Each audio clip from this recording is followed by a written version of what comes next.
Bonjour, je vous présente cet ouvrage. Nelson Goodman, Langage de l'art.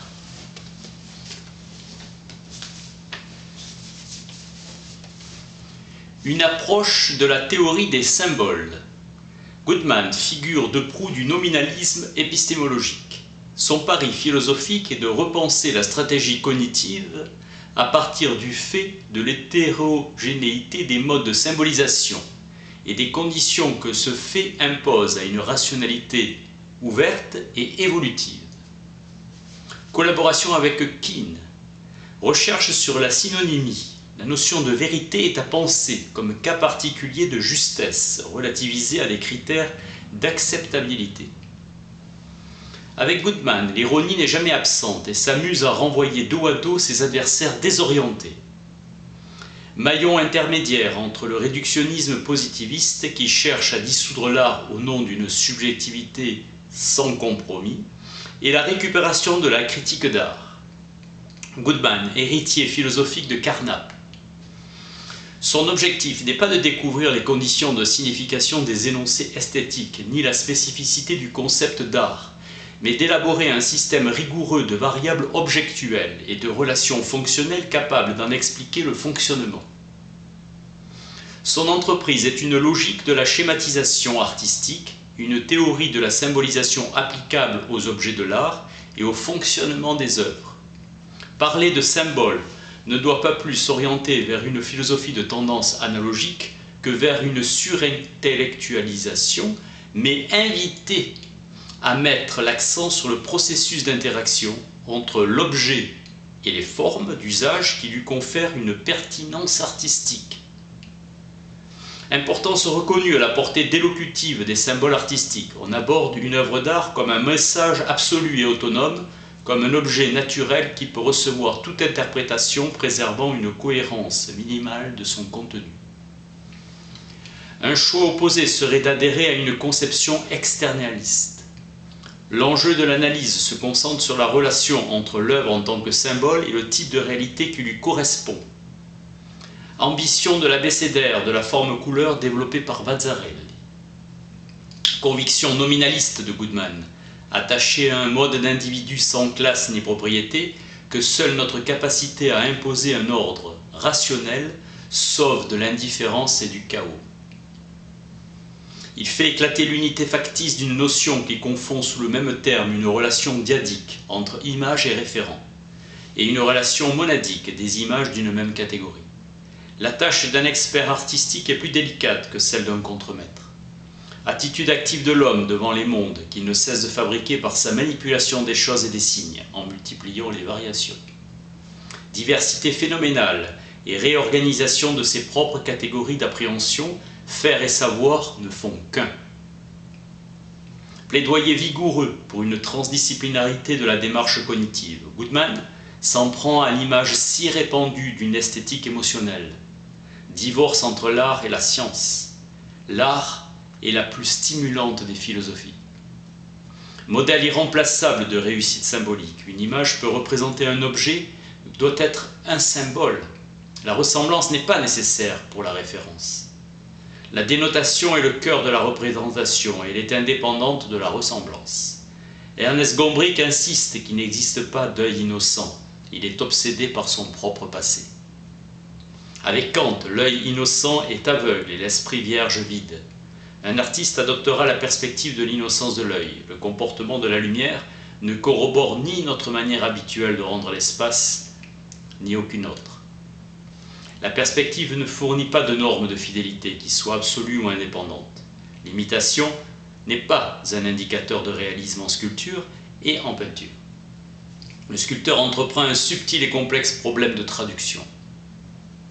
Les représentations sont des images qui fonctionnent un peu de la même manière que des descriptions. Représentation et description impliquent une idée d'organisation. Une étiquette associe entre eux des objets auxquels elle s'applique. Gombrich insiste sur la métaphore de constable.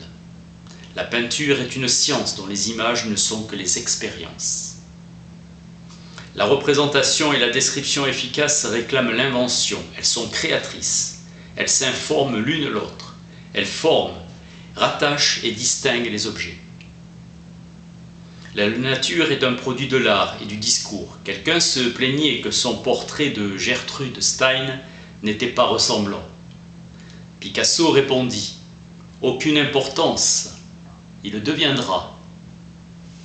Une image est réaliste dans l'exacte mesure où elle est une illusion réussie, conduisant celui qui la regarde à supposer qu'elle est ce qu'elle représente ou en possède les caractéristiques. L'image la plus réaliste est celle qui fournit la plus grande quantité d'informations pertinentes. Le réalisme est relatif, déterminé par le système de représentation qui sert de norme à une culture. La représentation réaliste repose sur l'inculcation. Toute image peut représenter n'importe quoi. Analogie entre la représentation par l'image et la description verbale. On dépeint au moyen d'images et on décrit au moyen de mots. La représentation porte sur des objets ou des événements. L'expression porte sur des sentiments. L'expression procède par suggestion plutôt que par imitation. Une expression est reliée de manière causale à ce qui est exprimé. À la manière de James Lange, l'émotion peut naître de la perception qu'on a de l'expression corporelle. Il n'est pas nécessaire qu'un peintre ou un compositeur ressente les émotions qu'il exprime dans son œuvre. Les œuvres d'art elles-mêmes ne ressentent pas ce qu'elles expriment, même lorsque c'est un sentiment qu'elles expriment. Nul besoin pour l'acteur de se sentir triste, mais il réussit à exprimer la tristesse dans l'exacte mesure où il me rend triste. Conviction populaire que provoquer des émotions est une fonction essentielle de l'art. L'expression, tout comme la représentation, est un mode de symbolisation. Une image doit valoir pour ce qu'elle exprime. Toute expression est une exemplification, mode de symbolisation. C'est la possession plus la référence. Avoir sans symboliser, c'est simplement posséder. Si la possession est intrinsèque, la référence ne l'est pas. L'étiquetage jouit d'une liberté que n'a pas l'échantillonnage. Les gestes d'un chef d'orchestre dénotent des sons à produire, mais ne sont pas eux-mêmes des sons. L'action d'un mime n'entre pas habituellement dans les actions qu'il dénote. Les pas du mime peuvent exemplifier la marche ou dénoter des pas brefs, pantomime. Certains éléments de la danse sont essentiellement dénotatifs. Ce sont des interprétations de gestes descriptifs tirés du quotidien, s'incliner, saluer, ou de rituels, bénédiction, posture hindoue. Le vocabulaire évolue du concret avec ce qu'il sert à transmettre. Les métaphores, tout comme les nouveaux styles de représentation, gagnent en littéralité à mesure que leurs nouveautés s'estompent.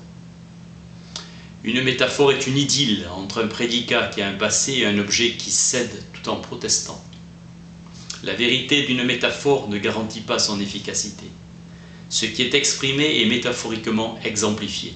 Les propriétés exprimées par une image sont celles que l'image exemplifie à titre de symbole imagé. La métaphore imageante exemplifie l'image et exprime la propriété correspondante. La musique, ainsi que la danse, peuvent exemplifier des schémas rythmiques, exprimer la paix ou la passion.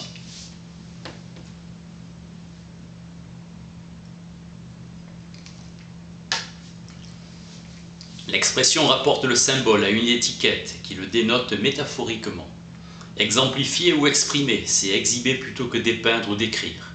Il va de soi qu'un geste peut, tout comme le mot centaure, avoir un caractère dénotatif, même s'il ne dénote rien. L'acte de bénédiction du danseur dénote ce qui est béni. La peinture est autographique. Si la distinction entre l'original et une contrefaçon a un sens. La musique est non autographique ou allographique. La littérature n'est pas autographique. Un art paraît être allographique dans l'exacte mesure où il est justiciable d'une notation. Le cas de la danse est particulièrement intéressant. Aucun système notationnel pour la peinture, mais cela ne prouve pas qu'un tel système est impossible. La danse est visuelle, éphémère et temporelle, comme la musique qui possède une notation standard, hautement développée. L'architecture possède un système notationnel raisonnablement approprié et certaines de ses œuvres sont allographiques. L'articulation qui distingue les descriptions des représentations n'est pas fonction de leur structure interne. La différence est syntaxique.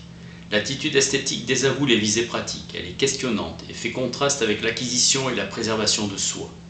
La science cherche la connaissance sans souci des conséquences pratiques et s'intéresse à la prédiction en tant que test de la vérité.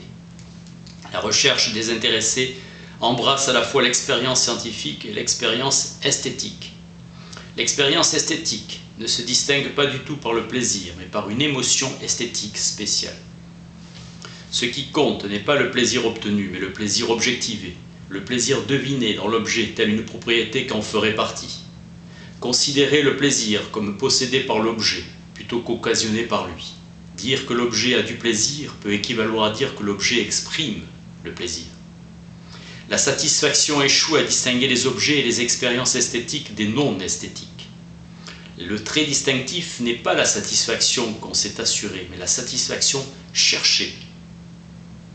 En science, la satisfaction est un sous-produit de la recherche. Dans l'art, la recherche est un pur moyen d'obtenir une satisfaction. La visée scientifique est le savoir, la visée esthétique est la satisfaction. L'esthétique se caractérise par l'émotif.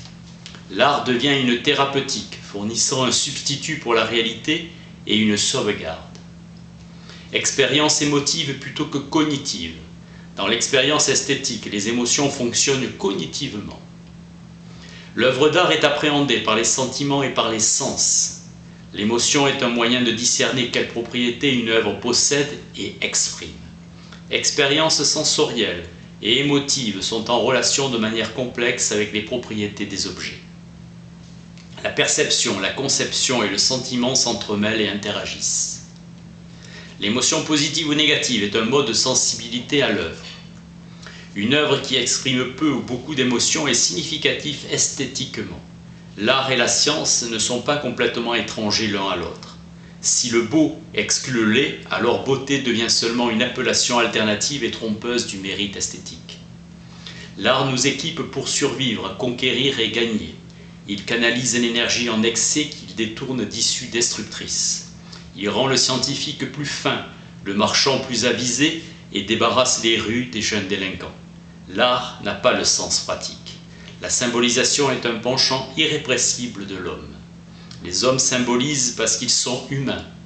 Les œuvres d'art sont des messages qui véhiculent des faits, des pensées, des sentiments.